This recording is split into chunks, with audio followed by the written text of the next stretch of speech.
I really would like to thank you all for being here also in the last day. It is a very important day because it's we have a Roman session. And the idea was to have the closing session with a discussion with three different groups on the topic, on three different topics of superconductivity. So I think I asked Professor Giancarlo Stinati, Professor Delano, Contentino, and Turner to just discuss at a round table of 2-3 minutes each of you to just speak between us and tell what is important in the field, in the view of field present in this meeting. Thank you. So I think you have 20 minutes, just short time just to see what, just inform our way. You have 30 minutes. Okay, so should we start? Yes. So to me it was nice to be back to this kind of conferences after having taken a 12-year leave of absence, because in the meantime I went into the cold atom physics and especially crossover from BCS to BC. So it was nice to be back here.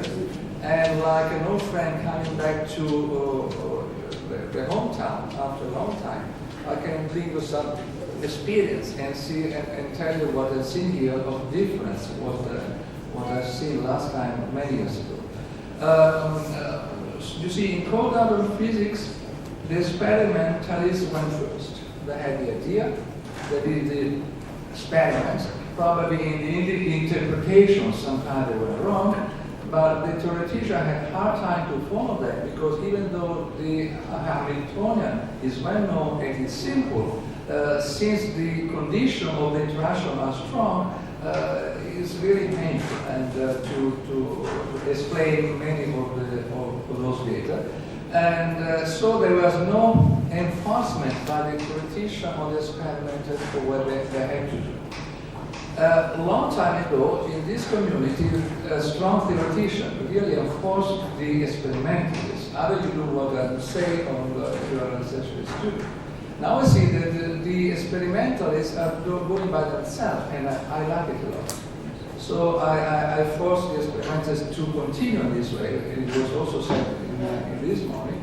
And I like the atmosphere, which is now running in this conference.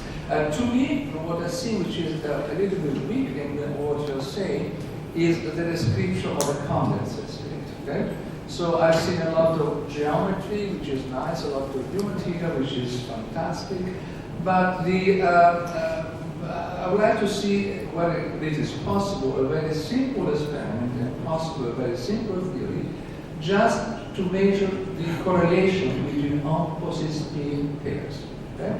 And there will be a universal quantity which will go through the critical temperature, because you see, when you speak about pseudogap, is a gap, it can be due to several mechanisms, can be a single particle, can be two particles, can be anything, and it's hard to distinguish. Whereas we just measure the correlation, the pairing correlation, of course, eventually superconductivity has to be there. So the pairing correlation, I think, will be an important aspect. So if you can transfer the measure in cold atom physics to, well, of course we are lucky in a sense because the interaction is short range, so allows you to have some universality we probably don't have here. But so to bright scattering, for instance, to dynamical bright scattering, you can measure this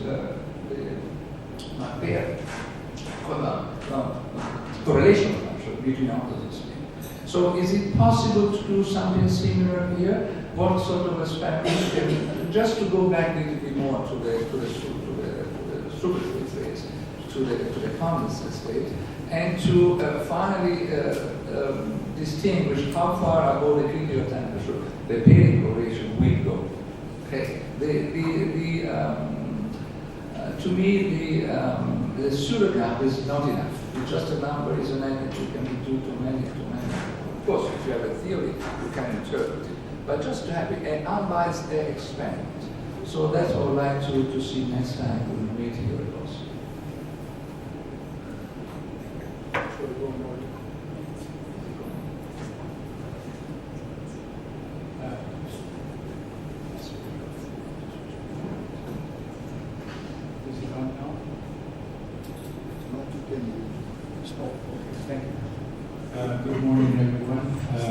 thank you for joining us in this brief discussion.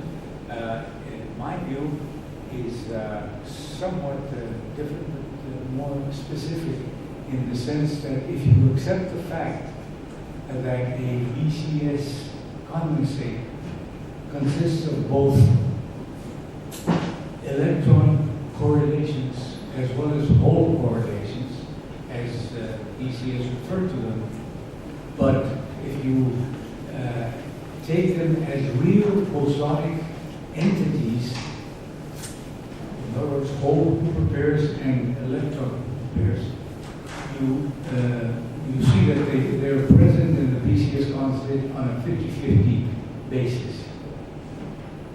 If you include this in a very general formalism, which includes all statistical models of superconductivity, BCS, the Bose-Einstein condensation, the crossover, and so forth and so on, then you see huge enhancements in the critical temperature just by taking whole Cooper pairs into account explicitly for some strange, mysterious reason.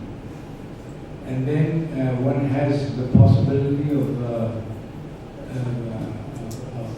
describing huge values of TC in the hundreds of Kelvin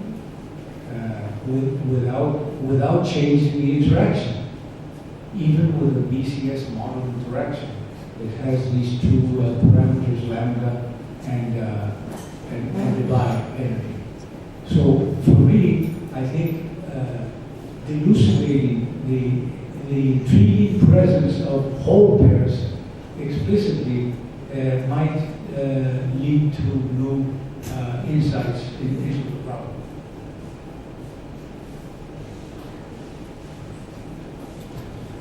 Good morning.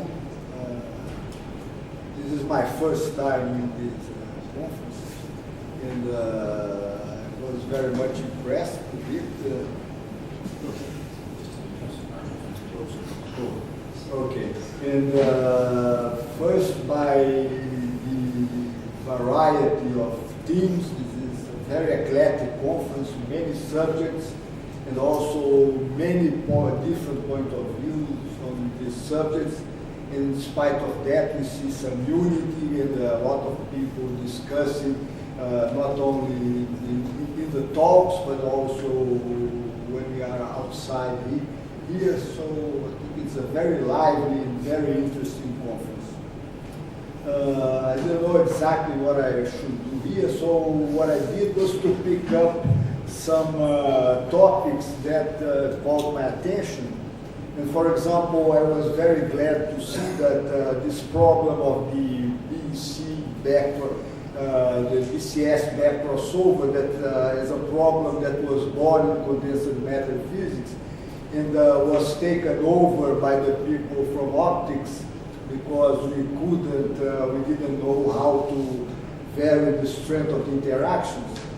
I was glad to see that there is a good candidate for a condensed matter system, the iron selenide superconductor, to be close to the unitarity limit in the strong coupling regime, and we saw some convincing evidence that this was really the case. And not only me, but other people, I think that we had the impression that it was important to apply pressure in the system so that we can follow the trend and see how we can move on this phase diagram that we so well known to us as when you go to strong to the weak coupling. I was also amazed with the talk in the beginning of the conference of the progress in the techniques for manipulating atomic systems at the atomic level. We heard some very impressive talk on this, and I think this is really opening up very, very new and interesting possibilities. I think these concepts that are emerging of protected states, of topological concepts. This will, in a very near future, I think this will be routinely, will be able to manipulate surface states and investigate Majorana fermions. So I think this is something that we have to, we'll see in the near future, not very far away. I was really impressed with the progress, the experimental progress in this area. Also, I like to see very much that our deer heavy fermions are still very much subject of interest because they are very sensitive to pressure and to magnetic field. They are useful to study, for example, leaf shifts transitions. So this is really, they continue to be very nice and systems of great interest. Also the fact that we are dealing with multi-band materials in this conference, I think these are much richer systems than the single-band superconductors. We have now intra-band interactions, different kind of interband interactions, hybridization, much more parameters that we have to play, not only theoretically but experimentally.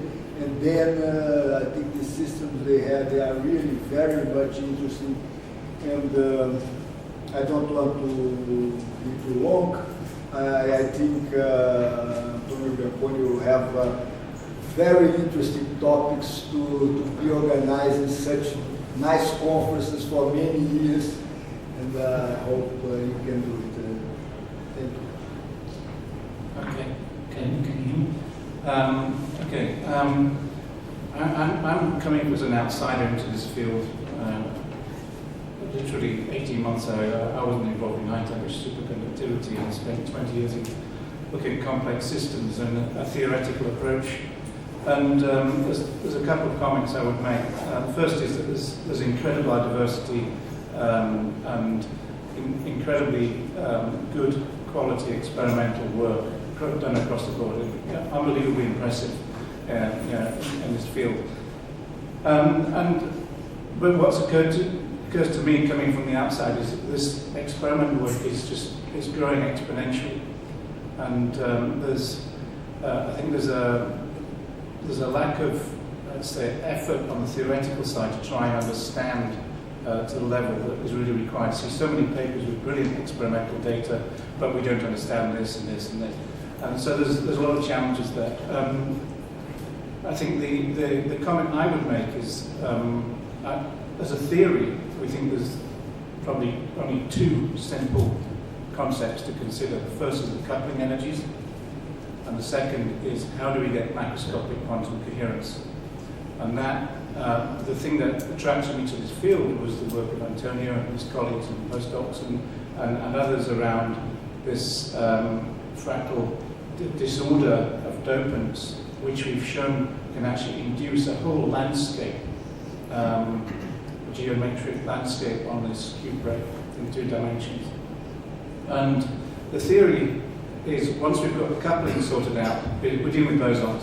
So one of the things I cite in the paper is something outside of this field, and that is how we can get macroscopic quantum coherence in disordered fractal structures with bosons, which was discovered 10 years ago is with photons, so it's called coherent random lacing. And the theory that we've been developing is that actually we're looking at something quite similar. So I don't want to talk too much more about it, but just to consider that, because if this is true, it opens up a whole new field to inspire experimentalists around developing the geometries in ways that can optimize the coherence in TC. So, yes, I'm very happy I am very happy of this round table. I think really inspiring the community. Perhaps Giancarlo want to just to make a comment. Probably you notice a difference between what Phil said and what I said, because he is a newcomer to the field. So he liked the experimenters to be in some way directed by the theory, whereas I'm coming back and I appreciate now the experimenter that is going mostly by themselves. So that's the difference in attitude. We will see what will be the winnings.